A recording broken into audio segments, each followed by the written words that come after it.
Hey everybody, Kevin Shortell here. Welcome to another episode of the Kevin Shortell Show. Do appreciate you being on the podcast. And also, if you haven't already, please hit subscribe. And that way you'll automatically receive notifications when we have another podcast. I was stacked up this week, and I'll be recording some, have additional recordings for you already. And I'm going to be starting to put those out as well.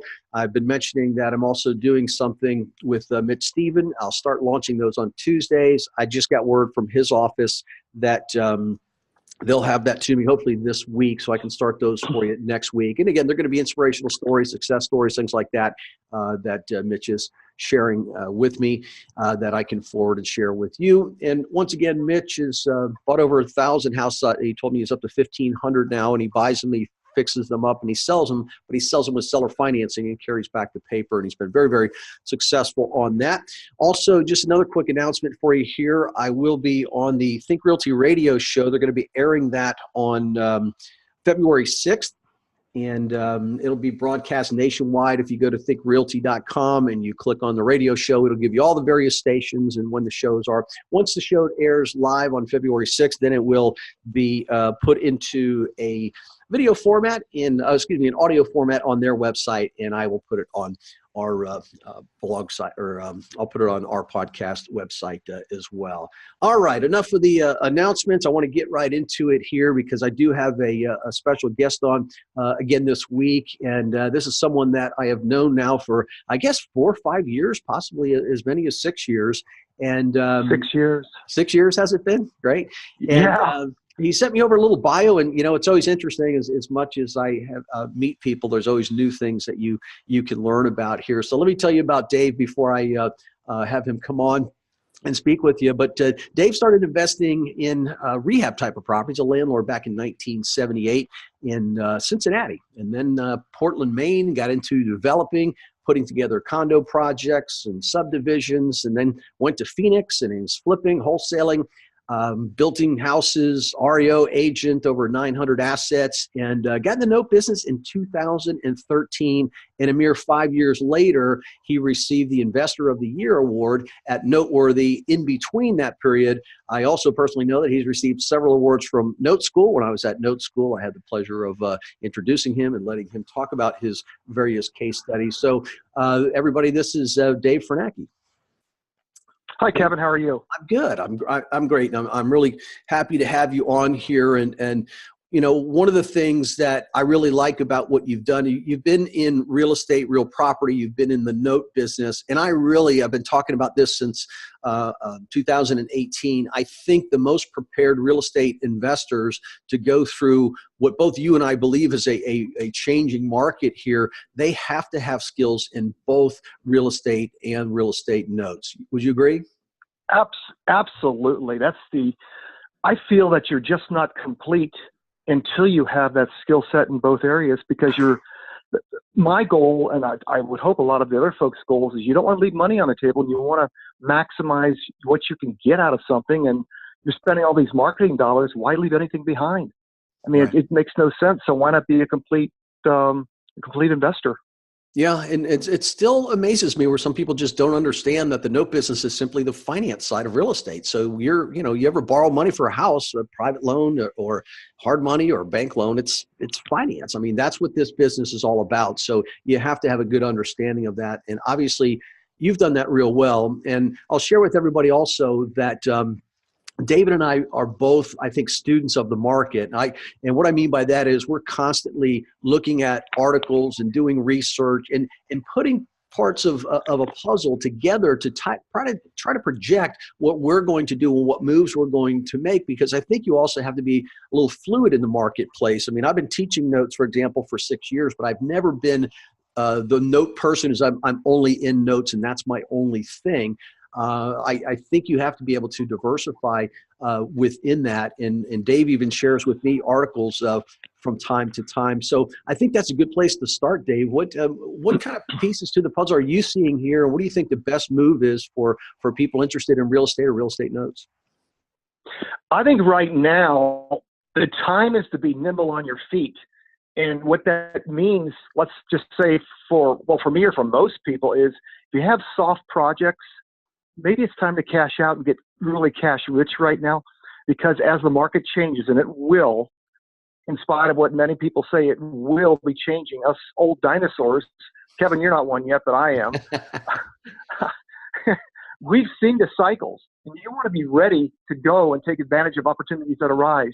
And I remember back in, I don't know, kindergarten or first grade, maybe you do, Kevin, you have this 12 chairs and 13 people, and the music goes and the music stops. Well, that's what happened to me in '07.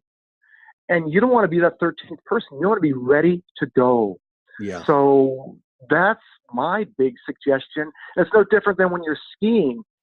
You know, when you're going down a hill, yes, you look in front of you, but you're looking at the moguls 3, 4, 5 in front of you because you want to know which way to pivot and look left and look right. That's exactly what we're talking about right now. That's my feeling. Yeah, and that's really why I started doing research. I mean, I was known when I was over at Note School, I was known as the research guy and all the statistics Exactly. and everything that I put together. I wasn't always that way. I became that way after I took a wallop when the real estate market crashed. I was doing hard money loans and I had money out there on properties, and all of a sudden the property values caved in, and I got caught. And quite frankly, the writing was on the wall. I just wasn't paying close enough attention. So that really woke me up. And I also had a big development we were doing outside of Walt Disney area, and the market crashed and that sort of thing. So I've really became a student of researching and reading all of this stuff, because I don't want to fall into that category again here. And we're starting to see some signs. Let's talk about, for example, changing inventory. I have my opinions about the non-performing loan inventory. I wanted to hear what your take was on specifically non-performing loans at this point. Right now, what I'm seeing on the non-performing is there's a limited amount of inventory. The prices are high. They don't make sense because you don't know what's really going to happen with that payer in there. You're going to get the property back. You want to make sure you've got a big back-end equity. Many times you don't get into the property to see what's really there. So if you're paying 58 and 60 cents or something to that effect, it's like, well, that just doesn't work.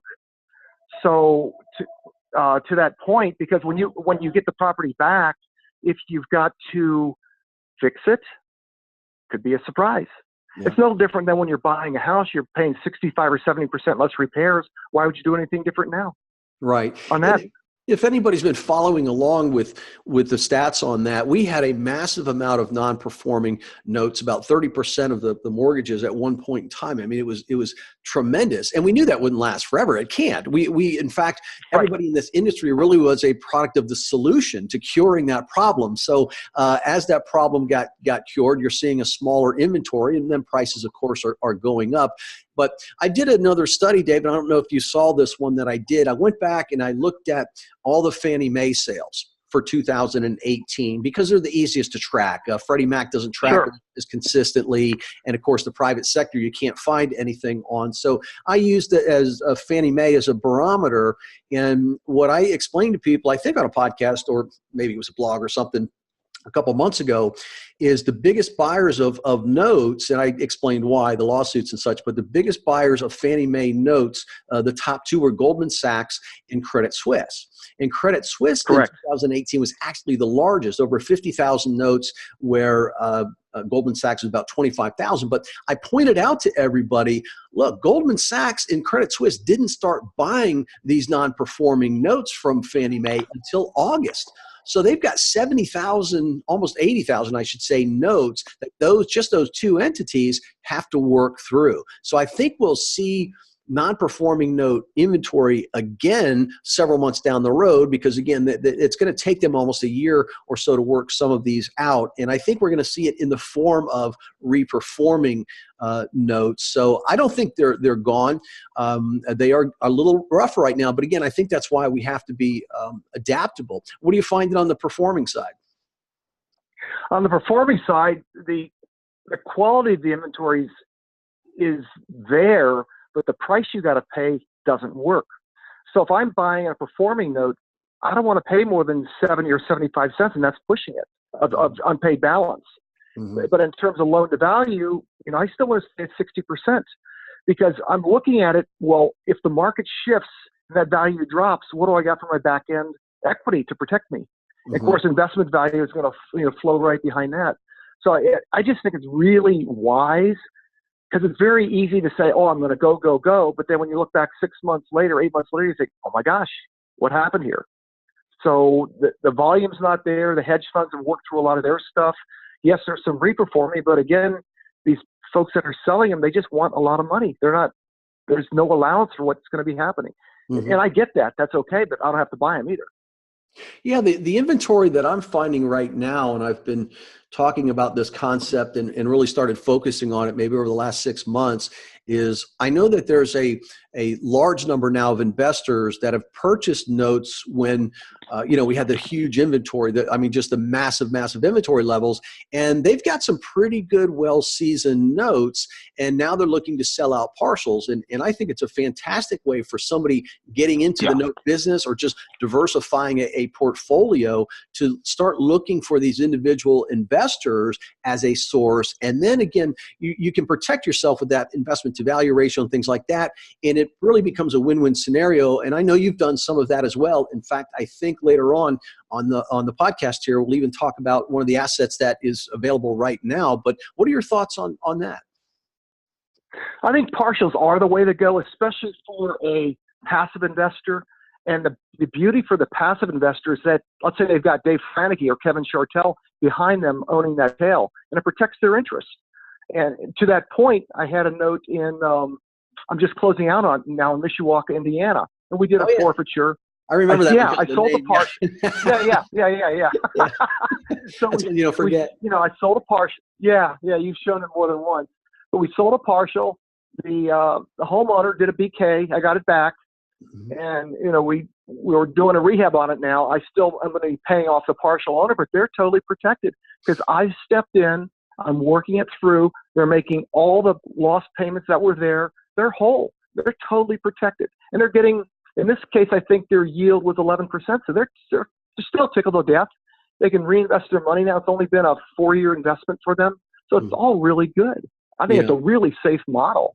Yeah, I think so too. And one of the things people have to be cautious on in the note market, and the same thing in the real estate market, everybody, is knowing who you're buying from. And I know people like yourself, Dave, you're very forthcoming with, hey, here's what I have, here's my experience and background. In fact, you have a website. What's your website again? I know I've got it up here, but give us the. It just fell right off the wall right behind me. Oh,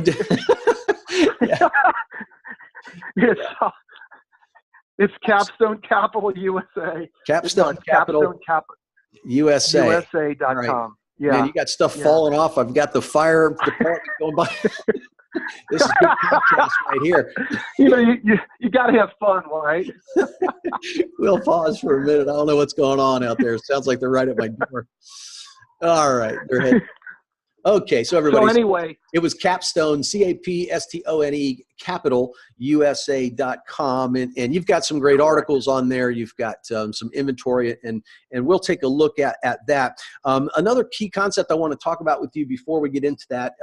Everybody should know in the note business, you go to where the deals are. So in the note business, you start to think more nationally than you do in my own backyard, because looking for notes in your own backyard, unless you're in a state that has a good inventory of notes, it's just not the way to do it. You're boxing yourself in, so you have to go to where the deals are. Because I know Dave just mentioned he bought, Mishawaka, Indiana. I mean, you couldn't even pick that out on a map, half the people on the call, most of the people on the call, but he's in Phoenix. So there's a difference with the mentality on the note space, but also, Dave, you're getting back into some more real estate because your local market shows opportunities, right? So what's your thought process on looking local and national?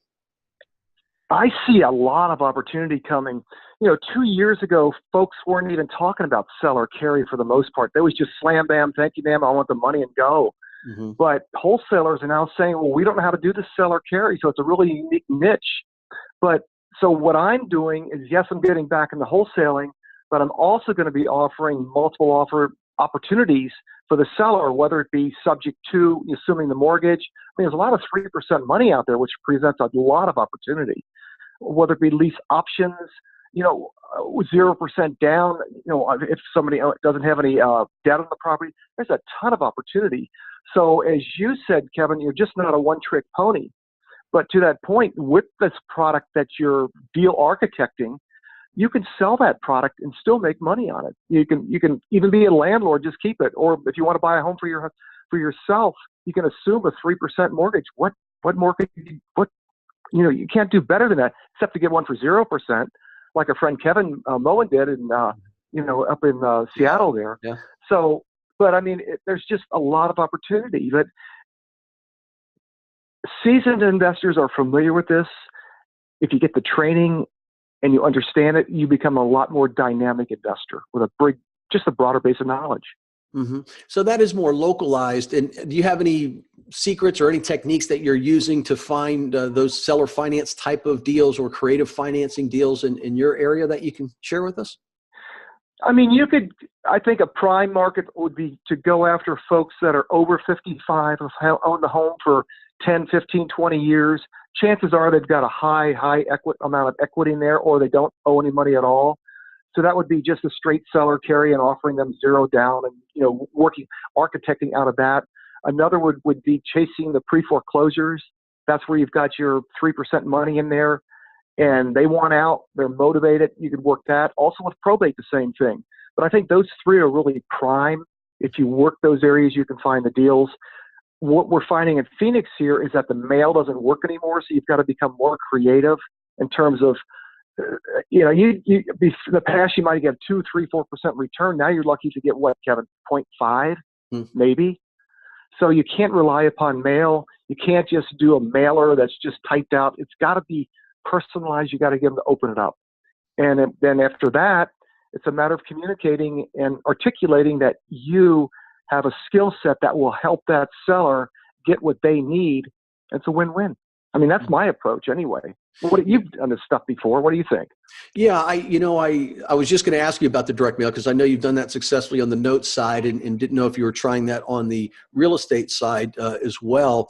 I think today it comes down to the lead list,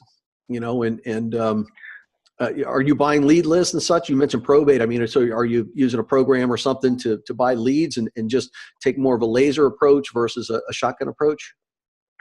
Well, in Phoenix, they've changed the game with Maricopa County. They want an insurance policy indemnifying Maricopa County from any liabilities. That's $800. Then you have to buy the leads for $30 a week. You just can't get them from a lead source. That just changed in December. Gotcha. In terms of the other list that I mentioned, you can get that from title. Of course, they want your business in exchange for that, but that's a fair exchange, for that. Mm-hmm. But that's pretty much it. And then just repetition. It's going to take 7 or 8 touches to get there. Yeah. And it's not just, we're using VAs for robo-dialers and all that type of thing. You have to do everything. You got to be creative. It's not what it used to be when I got started. You've got to get outside the box and get into the digital age. So mm-hmm. that's what I'm working on. Great. Are you able to see my screen right now? Yeah, I can, with I've got your website pulled up. The Capstone site. Yeah, I'm looking at it right now. Yeah. Okay. Correct. Good. Yes. Because I wanted to bring that up again. We're with David Franecki, and we've got his website up, capstonecapitalusa.com. And again, a real student of the market, a student of the industry, but somebody who's always got that radar out, looking for other things. And I do enjoy getting the articles he sends me on. Again, it's not just real estate; it's the overall economy and things like that. And you had just mentioned Seattle, so it triggered me to look at this article. Seattle is super, super hot. You mentioned Kevin Moen with the zero down deal in Seattle, which is again, it shows that it really can be anywhere. But we're starting to see some changes in the prices, right? You've got this article up here. Why don't you tell us a little bit about this article that you posted on your website?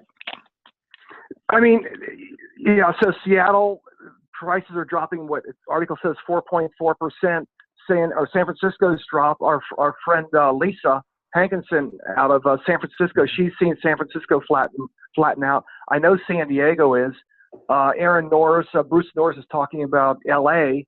The California market generically dropped 7 or 8 points in the last year. Portland, Oregon, the same thing. So it's pretty much consistent. Manhattan's in New York has dropped. And then if you look international, because even though we are local and national, international is like the canary in the coal mine.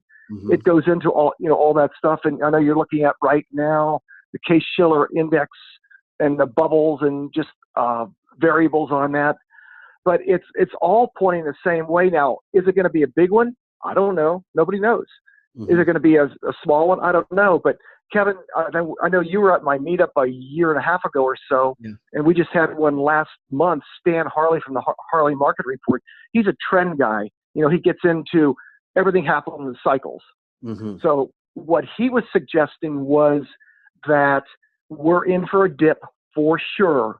He thinks it's going to be minor, 4 or 5 months, and then we're just going to take right off again. Yeah. Who knows? I don't know. Yeah. You don't know until you look back. Yeah. And some people might be listening and go, well, that's out West, that's California and Washington and Oregon, who cares? But if you go back historically and you look what happens out throughout the country in real estate, typically starts out West. You start to see a market change, and all of a sudden it's changing everywhere. And I should have mentioned this in the beginning, everybody listening on the podcast here. If you want to see the full video of this, I will be uploading this to my YouTube channel, so you can see what we're looking at on screen. But I'll just describe it for those of you who aren't going to see the video. We're looking at a Case-Shiller U.S. Home Price Index, and it's showing the housing bubble back in 2006, 2007.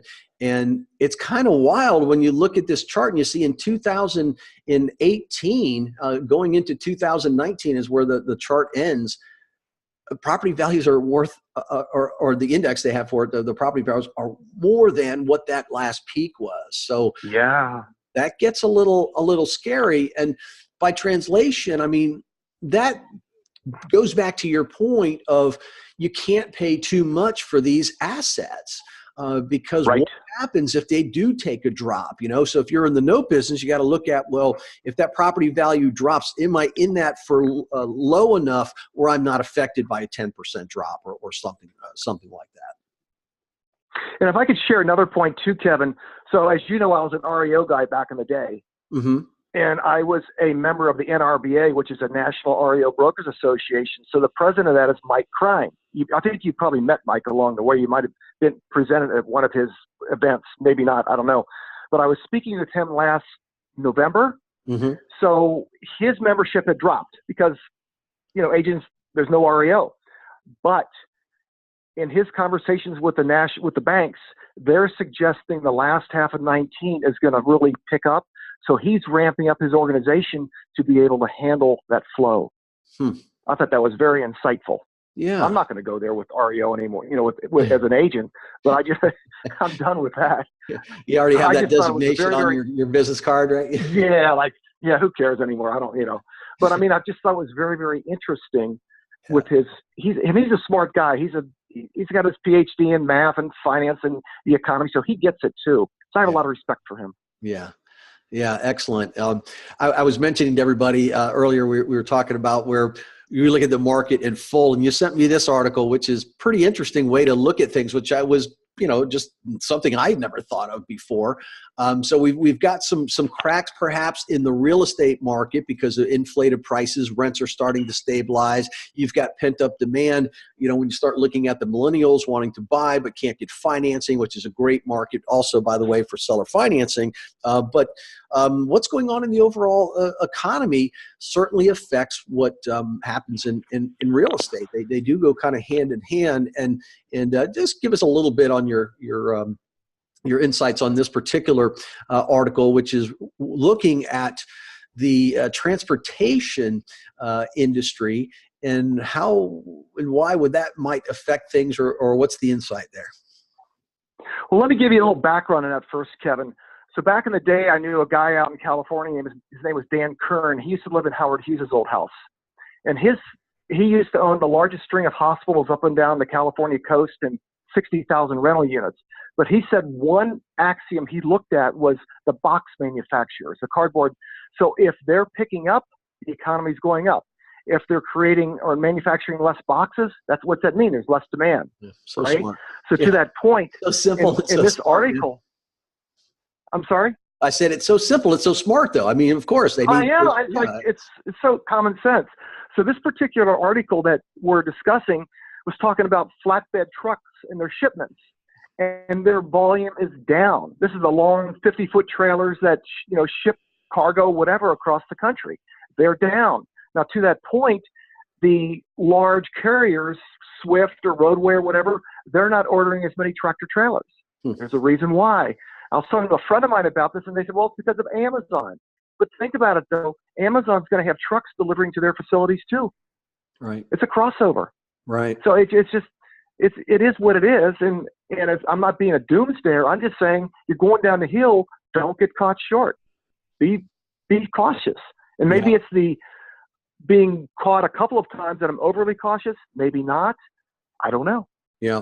And it comes back to something that, we've talked about it at trainings and such before, and specifically in the note business in this case. And too many investors start looking at, and you've seen people do this too, especially on performing notes. What's my yield? What's my yield? What's my yield? And it's like, that shouldn't be where your brain goes. It should be, what's my risk first? And then I can work with the yield. I can either pass on a deal or I can negotiate or what have you. And you've got to be more cautious on that today when you start to put all these things together, right? You got to protect your principal. Let me give you another example, Kevin. So I bought a note in Warren, Ohio, and this sucker was really strong. I mean, a 3 or 4 year payment history. House looked wonderful. I even had it on one of the note school calls, and the comment was, "You can't go wrong with this." Well, the guy went opioid, and it was just after I bought an investor in. So we get into the house, we did a rehab, but what we didn't see when we bought the note was the foundation was bad. What's it cost to fix a foundation? And it blew the numbers. And we had, I think I had a 30% equity spread on the UPB, and it was, 60% loan to value. I thought I was covered, but you get surprised. You've got to be careful. Yep. And I'm not being a naysayer. I'm just saying, let's be realistic about it. Yeah. There's, too many new investors try to get into the marketplace, and I don't know. It comes back to education costs money, and you get educated one way or another. And if you're just going to go it on your own and learn by trial and error, you're going to get hurt at some point in time. And so kind of what Dave's pointing out there is you have to check the boxes. You have to have a pattern. You have to have a systematic approach to these things so that you protect for that unknown. Look, things are going to always happen unknown, real estate notes, but you want those to be recoverable. You don't want those to, totally, crush your business here. Well, let's take a quick flip over here now because we're getting close to the time here. But I'm on your website again, everybody, which is capstonecapitalusa.com, and I went over to your vault here, and you've got a note vault on here, and there's some instructions. I won't go through all those. We'll just kind of highlight some of the things, but this is where you list notes. And what I love about what you're doing here is good. Okay. Let me just click out of that. Let's see. What you have on here is you've got notes, and you took an angle, which I think is smart in selling partials of notes here. So you got a couple on here. You want to guide us through one of these, and I'll just kind of click. Yeah, probably the best one that I think I know that's the best one. This house is in the Notre Dame area, Elkhart, Indiana. This one here, and okay. It's really, it's in, Notre Dame, that's strong. Mm-hmm. So in this particular case, the people have been in there, I think it's since 2014 as far as the note. It's a contract for deed. Value's at 50, but what I show here, and purposely, is the investment to value for the note buyers at 53%. Yeah. Loan to value is at 61. So you're in that, what I call a safe band. Mm-hmm. But the other thing that's unique about this, most performing notes, when you're buying them on a retail basis, you're buying them about 90%. I've got it below that at 86%. But the seasoning, it's been Dodd-Frank, the buyers were Dodd-Frank approved. If you look at the payment, Kevin, the P&I, it's $273. So you add the insurance and taxes, it might be at $4. I don't know. But if they were to move, they have to pay $725. But you know what's unique, Kevin? We talk about RentFax and MSA score. Look at that score, Kevin. 61%. Mm-hmm. That's a really strong area, a really strong score. And that means that the crime, the schools, and all the different factors, it's a very, very strong area. Mm-hmm. So I'm selling this. So if the UPB's at, 30,007, I'm selling it for 26.6. but it's a strong asset. It's very much available. And I bought this to flip it. I didn't buy it to own it. My goal was just I bought it at discount and turn it. So this one, you're selling the whole note. I am selling the whole note. Yes. Selling the whole note. Yes. And just a couple of things here in case anybody got a little bit lost in there. Their monthly payment, principal and interest, is $273. And again, you can go to the YouTube channel to find this full video, but I'll just describe it to you. It's $273. Let's just call it $274 per month, plus taxes and insurance are going to bring it up to, we'll say, $400. Okay. Rent in that area for this type of a home is $725 a month. So what Dave was saying is that if these folks move, think about what happens now to their payment. I mean, it's almost doubling, and which means they're not going anywhere. Why would they? They've got a very low payment on this house. The areas in Elkhart have gone up over the area. And he mentioned the MSA score here. MSA is the Metropolitan Statistical Area, and you did this through RentFacts. Yeah, RentFacts Pro. Yeah, thanks. And RentFacts has this number where it looks at all those things that David mentioned: the crime, the schools, vacancies, you name it, and comes up with this score. And that is a strong score, which means it's a good area. It's a desirable area here. The loan was done Dodd-Frank friendly. Very important, everybody. That's one of these other things when you're looking at buying notes. Is there certain issues with the Dodd-Frank that it has to be compliant to? And the answer here is yes. And investing in something like this, just to recap for everybody, because I know some of you are only listening here, the property's now worth $50,000. Your investment of $26,689 today is going to pay you back $274 per month, and you have 300 months to go. And Dave, I don't know if you ran numbers on this one. Knowing you probably did. But someone could buy that and be happy with that return. I don't know if you have a projected yield on there. I'm careful, but even with the servicing, which is only $1,875 a month, there are yields at 11%. Okay, so 11%. And again, pretty good. Property value drops in that area by 10%. You know, the house is only worth $45,000. You're still safe. You're in this for $27,000, and that's what we were talking about: risk first, so you can absorb any kind of fluctuation in the marketplace. Worst case scenario, if the people defaulted and you let them off the hook with a deed in lieu, you got a rental property if you chose to at $725 a month. But chances are this. Let's see. How long have they been making payments on this one? Since 14. Okay, so April 14. Yeah, I mean, so 4 years they've proven that they make the payments on this, and you know, $273 a month versus $700 a month in that same area. They will do whatever they need to do to make sure that those payments are made. So it's nice and safe. And by the way, too, this is one of those assets. If you're looking at buying this, David does give you full disclosure on everything, all the information on the top of the site. He's got his email and phone numbers and such. And I personally endorse Dave as well. He's been doing this a long time, and he's a deal maker. And he is a very conservative investor. Would you agree? I still do. The other thing on this, Kevin, probably wouldn't do, but I'm slowing down too on that stuff. You know, you're conservative. And the other thing, Kevin, on this asset, I've been watching it. They've been putting new siding on the house. They're redoing the roof. So there's a strong emotional tie there. Gotcha.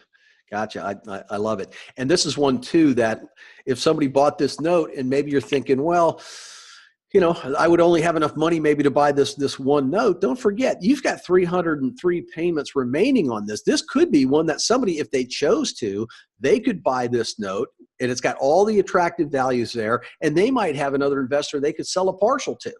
And I don't know if you ran the numbers on that, but with that many payments, you could probably structure something where you could buy this note, season it up a little bit more, not that you really need it because Dave's going to have a history for you and everything else, turn around and sell enough of the note to get all your money back. Yep. That's right. It's you just strong. On this note for free if you resold it on a partial. Yes, you could. Yep. Yeah. It's just a matter of, the deal architecting. That's all it is. And it's a great IRA product. Yeah, that's a sweet deal. And you've got here's another one in Cincinnati, and Again, everything laid out for you. You provide all the documents as well. I didn't read through what it has here, but you kind of vet people to know what they're doing, right? You don't want to sell something where somebody gets into trouble. But then when they show, well, explain to us how you like to work with people. Just kind of give us a rundown. The process is they raise their hand, they have an interest. I send them an NDA, non-disclosure agreement. Then I send them a Dropbox with all the collateral file, the backup files, the original notes, the pay history, whatever it might be, so they can make an intelligent decision. It includes the updated BPO, title work, insurance deck page, everything that's needed. It's pretty much turnkey. They can go with their own servicing company. They could stay with AFTS, but they're frankly very reasonable and they do a good job. So it's all there. It's turnkey. Great. So anybody looking for a good note to get started in the business on the performing side, very passive. You buy this note, the paperwork will be sent to you.